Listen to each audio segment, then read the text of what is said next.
Hello, everyone. Good morning, good afternoon, good evening. How are you, everyone? Zenna longo nalubale. Nasinzidde wano ku lusozi Kiwa Mirembe ebugaba Ssese. Mbalamusako bassebo ne bannyabo. Mwenna mwebale kujjumbira mukutu, mwebale kuguwagira, mwebale kulikinga. Ekingalo ekyo kitunde waggulu mu kikoonako. Then bw'oba mupya waliwo ekigambo subscribe kikooneko. Waliwo n'akadde bambi kakooneko. Then buli lw'ojja okulaba ku katambi konna ku mukutu ekigalo ekyo kitunde waggulu ng'okikoonako. Kiba kiraga nti osiima emirimu gye tukola. Olwaleero njagadde tutunuulire lwaki otulo tubula omulubaale. Omulubaale y'ani? Omulubaale ye muntu aliko empewo, aliko lubaale. Weewaawo waliyo abaluutansozi n'abalala, naye nga abalubaale beebo naddala baliko empewo ez'ennyanja, naye gye biggweera ffenna tusigala tuli balubaale, kubanga n'eno mu nsi ya lubaale gye tuli, bino ebizinga nsozi, tosobola kubeera ku mazzi nga toli lusozi, otherwise singa byasaanawo dda. Nazzikuno abasawo tebaaliwo, kati mu butabaawo bwabwe nga abasawo tebaaliwo ng'abalubaale be baliwo. Abalubaale, ekyenjawulo ekiri ku balubaale n'abasawo nti abalubaale ebintu byabwe kwegamba tebibeera serious ng'eby'abasawo. Twakyogerako emabegako eyo bwe twalaba abasawo enkola zaabwe na buli kimu, ne tugamba nti omusawo ye muntu eyassaawo enkola etaaliwo. Naye abalubaale be bantu abazaalibwa n'obusobozi bwabwe obw'enjawulo mu bulamu. Kale, oli asobola okuzaalibwa ng'asobola okujjanjaba n'avumula, oli ng'asobola okuyunga, oli ng'asobola okulagula, okuloota ebinaabaawo n'ebirala. Omulubaale abeera akwatagana bulungi n'empewo. Era abeerawo okuwuliziganya wakati we n'empewo zino n'abantu. Bwe bukulu bwa kitinda mu nsonga zino kubanga ffe abalubaale tubanga ba mediators wakati w'abantu ne bajjajjaabwe era ne bajjajjaffe ne bannannyini nsi zino. Omulubaale atondebwa n'ateekebwa mu nsi muno ng'omulimu gwe omukulu kuyamba bantu ba bulijjo, kubataasa, kubalabula, kubawonya n'embeera endala zonna.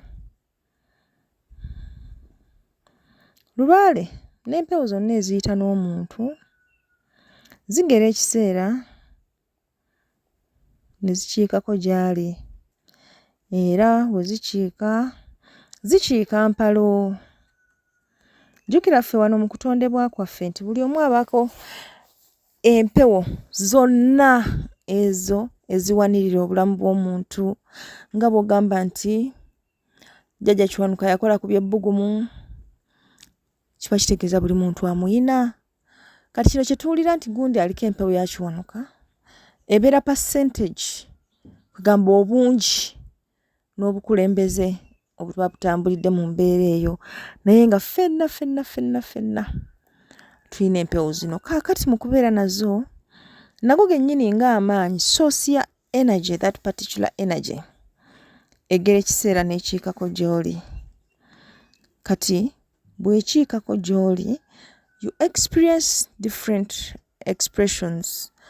Obuzibu bwe tulina nti twamanyira nti buli mpewo lw'ejja gy'oli eba erina kyekubanja, naye sometimes eba terina kyekubanja, nga just nti mu kaseera ako ebadde eteekeddwa okuggyako gy'oli, ng'erina by'erina okumaliriza gy'oli, oba okutereeza gy'oli, oba okukutaasa, oba okukuyamba, oba okubeerako obubeezi naawe awo erabe obulamu bwo buli mu mbeera ki era kiki ekibubulamu. For example, abakyala, jjajja Musoke bw'akiikako gy'oli, you know what happens. Exactly, ekyo kye ŋŋamba. Yeah, and for you abaagala nnyo nti akiika buli mwezi, every month, ng'ajja mu mboneka awo ng'ajja ng'akulaba. Era naawe oba omu-expectinga, yeah, I'm about, and you also know nti bw'ajja amalawo ennaku 3 n'agenda. That's what happens. Meaning, singa ayingira ennaku 7 and you get worried omugenyi takyaluka kiki okitegeera. So that way n'empewo endala zonna zikyala. N'empewo zonna zikyala, jjajja Ndawula asobola okukyalira, of which bwakukyalira alina okuteekerawo akabonero akalaga nti yaliwo. Yeah. And most of the time abantu abasinga obungi bw'aba bakyalidde batera okufuna akabwa e Kampala mukadde. Yeah, akabwa ako kabeerayo. So sometimes n'abaami ogenda okulaba ng'atambula ajaagira n'omuzi owaayi WhatsApp ng'otambula ng'abagagga, and he's like anti mboneka. Okay, so most of the time we are all affected. It's not that akabonero kaba keekamu all over. It varies from person to person. Naye bye byenjogeddeko, those are the most common symptoms. And waliwo obusenyiga obwo, runny nose, yeah, bujja for some time. Oluusi kiba kifuba, you get it and you don't even recognize nga kigenze ate nga tomize na ddagala. Olabira awo nga mbadde n'ekifuba nti kyagenze nti naye nga simize eddagala naye nga kyo kyagenze. Kati nga omanya nti omuntu oyo abaddewo. So and the rest. Kati mu bo abo abakiika eri omulubaale mwe muli abakozi n'abatali bakozi ekitegeera. Kati naffe mu bulamu bwaffe there are times lw'obeeraawo n'owulira ng'ebintu byesibye, butuufu n'ogezaako naye nga byo byesibye. Oluusi tekiba nti waliwo obuzibu, just nti abazze bo si bakozi era during their stay tewali kirina kutambula otuusa nga bagenze.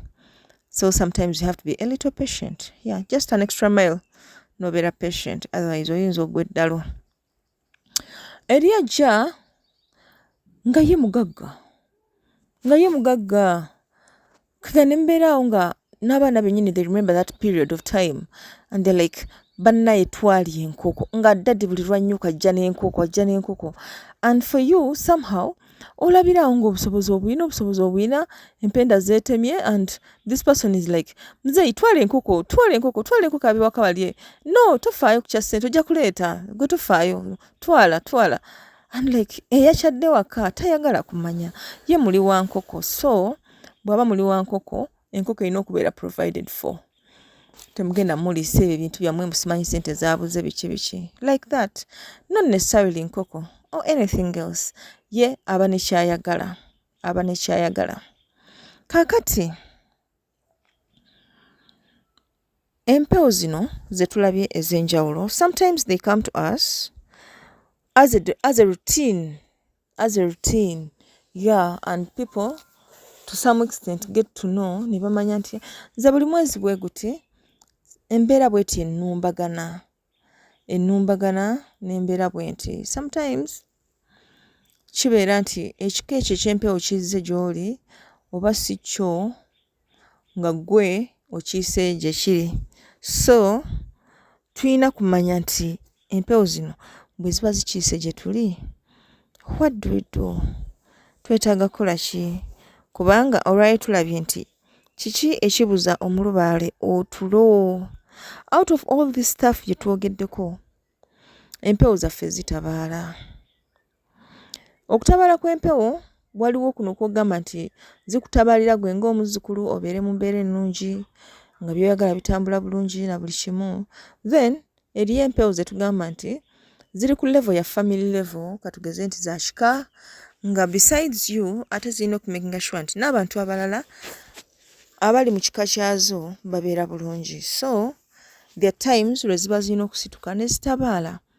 Ate eriyo abantu nga bo empewo zaabwe zigoyinga beyond omuntu ekika, ne zigenda ku ggwanga nga well-being y'eggwanga ezikwatako, well-being y'ensi eno. Kati wherever there is trouble mu nsi, zisituka ne zigenda ne zitabaala. Sometimes we know, sometimes we don't know. Ekikulu ebintu bingi ebihappeninga mu nsi muno nga mwe muli n'ebyo ebiri very very dangerous, nga bantu bannaffe babiyiiya ne babipangapanga ne babiteekawo, nga we need to be saved from such stuff. But who can do that? Sometimes teri, kubanga osanga oba oli abo abaliyambye ate nabo tebamanya nti there is trouble going on.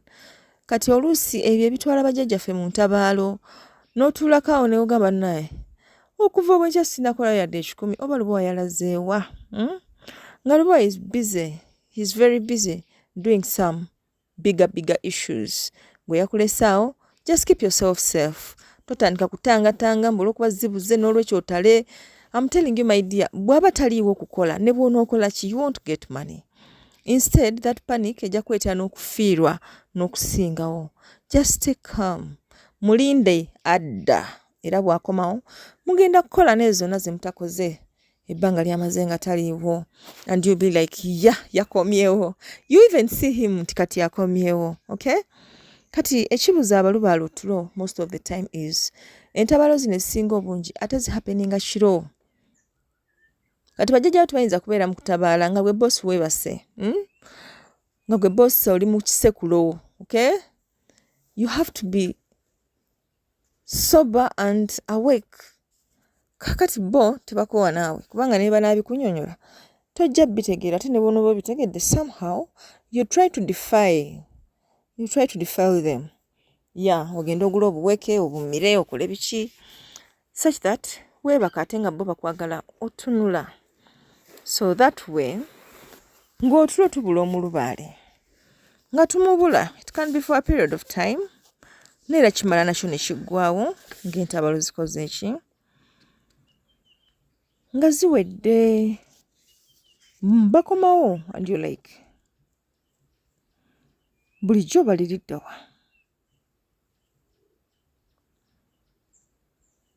nga bulijjo gye bali naye nga batabaala naye nga gwe bye badde batabaala tosobodde bimanya era yadde okubitegeera of which toteekeddwa era kubitegeera kubanga Katonda abikola byekwese nga tetulina kubimanya naye ffe tuli so inquisitive twagala nnyo okumanya. Kale bw'olaba otulo tubula first sooka ofune ku mazzi g'onywako nywa funa ku mwanyizo olyako. Bw'obeera nga bano abanywa akataaba funa akataabako omanye tenaku zino bajjajja bali mu ntabaalo so they need me nga ndi so close to them. Kati ebbanga ery'emmala nga seebase kambakumire ku kyoto kandye ku mwanyi oba kanfuwe kutaaba oba byonna kambikole just that batabaale bamaleko nga tuli bulungi bakomewo n'obuwanguzi. But some people abali careless, what do? Bw'amanya nti otumbula ennaku zino tasobola kubalirira nti mukama wange alabika ali mu ntabaalo. No? What they do nga akosa that opportunity nga gamba kati kangende clubbing ndaba buno budde sibeera na tulo. My dear, you're going to club naye manya you don't have protection. Eyali badde akukuuma era yo yagenze mu lutabaalo. Kati gwe mu kifo ky'okwekuumiramu obeere safe. Kale ate otandise kuzunga. Of course tayinza kuleka ng'oli wekka. Naye watuukira okugamba nti you are affected kiba kitegeeza nti the bigger pillars zivuddewo kati zino eziba zisigaddewo bambi ziba nnafu. Kati ng'ogenda ng'oclubinga ng'ofunireyo obuzibu nga teweekwasa ng'ogamba bajjajja kale mazima lwaki tebambeereddewo but badde baagala okukubeererawo but nga tebalina bwe beegabanya ate gwe osazeewo beeyuke mu budde obutali bwa kubeeyuka. Okay? So that way we have to be extra careful nga tulina bye tukola. Kyenjagala mumanye bottom line nti abasajja bano balamu era balinaffe era bafaayo ku byonna bye tukola. They are our lives. So it's high time tumanya nti basalawo bingi mu bulamu bwaffe era ne baleetera bingi okuba nga bituukirira. Kati ebyo by'oba olowooza nti gwe weesalirawo gw'okola ki please ekyo gezaako kiteeka mu bwongo obwo omanye nti out there or inside you there is an extra power that makes decisions in your life. Kale tokisindiikiriza bw'olaba nga waliwo ekiganye nkwano kite zenna alongo nalubaale mwongere okusubscribinga mubeere okusharinga n'okwekuuma mubeere balamu tusobole okumalako tukole ensonga z'abajjajja zino tuzimalirize tuleme kubeera ng'abo abaalemererwa. Okay? gye bali baalemererwa and baalufuula lutalo balinga agaa nti ffe twabalemesa.